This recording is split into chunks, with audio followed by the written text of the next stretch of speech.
क्या तैयारी है सर, और क्या कोई आदेश जारी कर देंगे, कब से कब तक फ्री होंगी बसें? नहीं बसें हम पिछले राज्य से ही रक्षाबंधन वाले दिन हम महिलाओं को मुफ्त यात्रा करने की इजाज़त देते हैं और इस बार भी हम वो दे रहे हैं। उसके लिए सरकारी स्तर पर जो आदेश हैं वो जारी हो चुके हैं। साहब, आप स्वास्थ्य मंत्री रहे हैं, आयुष्मान के योजना के तहत अस्पतालों का बकाया रहता है और अब की बार भी 500 करोड़ रुपया देखिए, किसी दूसरे डिपार्टमेंट का मैं जवाब नहीं दे सकता ना, आप उनसे पूछो जाके। साहब, SYL को लेकर कल मीटिंग हुई थी, लेकिन मीटिंग बेनतीजा रही और अब एक मरतबा फिर से सुप्रीम कोर्ट का जो है वो रुख रहेगा। क्या लगता है, क्योंकि विपक्ष जो है वो लगातार कह रहा है कि कंटेम्प्ट ऑफ कोर्ट। नहीं, देखिए, मैंने दोनों मुख्यमंत्रियों के बयानों को पढ़ा है। हमारे मुख्यमंत्री नायब सैनी जी ने भी कहा है कि मीटिंग अच्छे वातावरण में हुई है और पंजाब के मुख्यमंत्री ने भी इतिहास में पहली बार कहा है कि मीटिंग अच्छे वातावरण में हुई है। अब फैसला तो सुप्रीम कोर्ट के पास जाना है।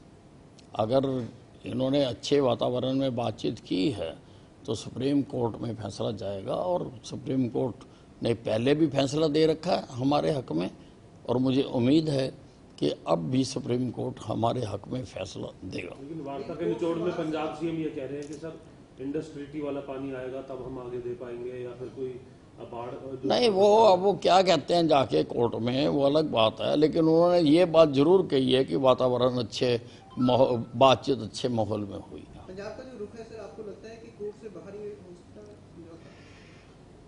नहीं, देखिए, जो कुछ पंजाब ने आज तक किया, जो समझौता हुआ था यूनिलेटरली स्पेशल सेशन बुला के भंग कर दिया, जो जमीन अधिग्रहण की हुई थी उसकी डीनोटिफिकेशन कर दी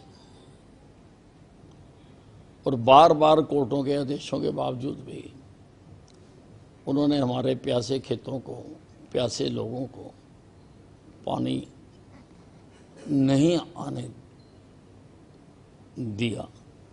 हालांकि पंजाब का पानी फालतू जो है रावी नदी के माध्यम से पाकिस्तान को जा रहा है, लेकिन हरियाणा को नहीं आ रहा। लेकिन फिर भी, क्योंकि मैंने दोनों मुख्यमंत्रियों के बयान पढ़े हैं, आई एम होपफुल कि शायद समाधान हो। ਇਹ ਦੱਸੋ ਵੀ ਰਾਵੀ ਤੋਂ ਕਿੰਨਾ ਪਾਣੀ ਜਾ ਰਿਹਾ? ਮੈਂ ਰਾਵੀ ਦੇਖੀ ਹੋਈ ਹੈ ਤੇ ਰਾਵੀ ਤੇ ਜਦੋਂ ਮੀਂਹ ਪੈਂਦੇ ਉਦੋਂ ਹੀ ਪਾਣੀ ਜਾਂਦਾ, ਉਹ ਤੋਂ ਬਿਨਾਂ ਪਾਣੀ ਤਾਂ ਇੱਧਰ ਜਿਹੜੇ ਦੂਜੇ ਡੈਮ ਬਣਾਏ ਉਹਨਾਂ 'ਚ ਆ ਜਾਂਦਾ।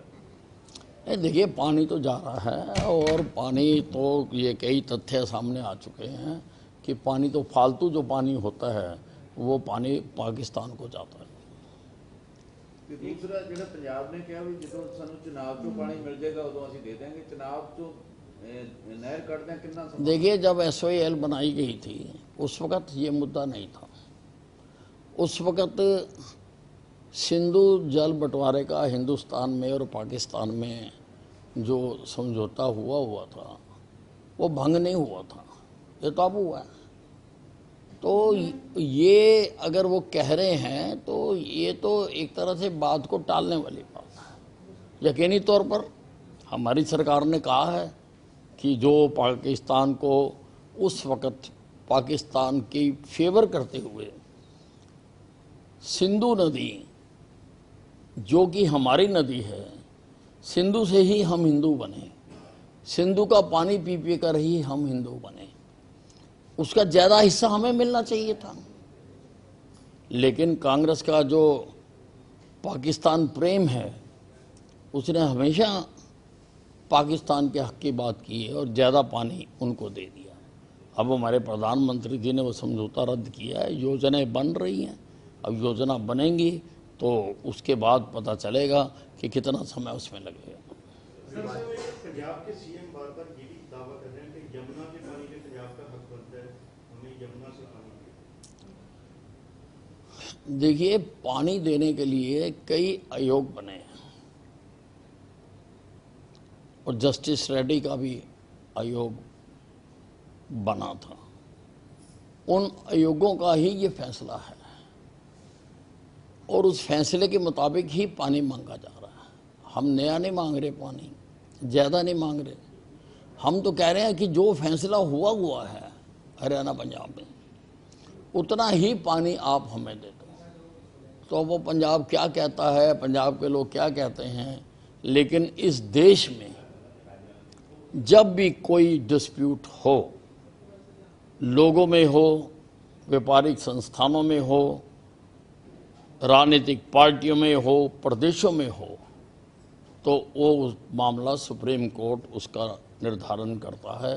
और सुप्रीम कोर्ट हमारी सर्वोच्च कोर्ट है, उसके फैसले को अब ये कोई कुछ भी कहता हो, लेकिन सुप्रीम कोर्ट के फैसले को सहर्ष सबको मानना चाहिए और उसको लागू करना चाहिए। विभाजन विभीषिका दिवस मनाया जा रहा है पूरे प्रदेश के अंदर 14 तारीख को राज्य स्तरीय कार्यक्रम है, कैसे देखते हैं आप? देखिए, ये एक बहुत गहरा जख्म है जो कांग्रेस ने हिंदुस्तानियों को दिया था। देश का विभाजन किया, देश के टुकड़े किए, लोगों को मरवाया, 10 लाख लोग मारे गए। कोई योजना नहीं बनाई कि अगर देश का बंटवारा होगा तो पॉपुलेशन का ट्रांसफर कैसे होगा। और ये जो अपने आप को सेकुलर बताती है पार्टी, आप इतिहास निकाल कर देख लो कि इन्होंने देश का बंटवारा धर्म के आधार पर किया कि मुसलमानों को उनके हिस्से की जमीन दे के पाकिस्तान बना दिया जाए और हम हिंदुस्तान में रह रहे हैं।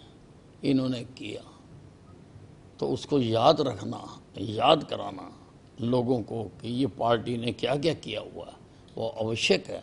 इसीलिए हमारी पार्टी ने विभाजन विभीषिका मनाने का निर्णय किया है। तो साहब, प्रदेश भर के दौरों की बात आपने कही थी, कब से शुरू कर रहे हैं, कहाँ से शुरुआत होगी, किस तरीके से? नहीं, मैं लगभग 15 अगस्त के बाद शुरू करूँगा, क्योंकि रेनी सीजन समाप्त हो जाएगा, तो उसके बाद मैं करूँगा। और मैं फिर दोहराना चाहता हूँ, मैं बार बार रोज़ दोहरा रहा हूँ कि मैं जो दौरे करूँगा ये कोई पॉलिटिकल दौरे नहीं है। मैं कोई मीटिंग नहीं करूँगा कहीं पे, मैं कोई जलसा नहीं करूँगा कहीं पे। मेरा तो लोगों से मिलने का कार्यक्रम है, नए और पुराने कार्यकर्ताओं से मिलने का कार्यक्रम है, और वो कोई भी कर सकता है। आज भी लोग करते हैं, जाते हैं, मिलते हैं, नहीं है। मैंने आपको बता दिया कि मैं तो सिर्फ मिलने के लिए जा रहा हूँ। कई कार्यकर्ता, पुराने कार्यकर्ता, नाराज कार्यकर्ता अगर शिथिल होकर बैठे हुए हैं तो मैं उनको सक्रिय करना चाहता हूँ, क्योंकि मैं भारतीय जनता पार्टी को हरियाणा में बहुत मजबूत देखना चाहता हूँ। और अगर वहाँ लोग आ गए और अपनी समस्याएं बताने लगे, सुनेंगे? देखिए, अगर मगर की बात मुझको नहीं मालूम है, लेकिन मेरा जो कार्यक्रम है वो मैंने बता दिया। सर, एक चर्चा चल रही है कि निजी बसों संचालकों के खिलाफ आपने कोई पत्र लिखा है कि उनकी जांच होनी चाहिए, क्योंकि वो कई अधिकारियों के साथ मिलकर के समाज को चुनाव लगा रहे हैं। ऐसी क्या चर्चा है सर? आपने क्या कोई पत्र लिखा है? नहीं, ऐसा है, मेरे संज्ञान में ऐसी बात आई है कि जो प्राइवेट बसों के रूट हैं उनका निर्धारण ठीक ढंग से नहीं हुआ, और बहुत सारी जगहों पर तो हमारी सरकारी बसों से 5-10 मिनट पहले का उनका टाइम है, और वो आगे जाती है तो सवारियां वो उठा लेती हैं, और हमारी बस को सवारियां नहीं मिलती हैं।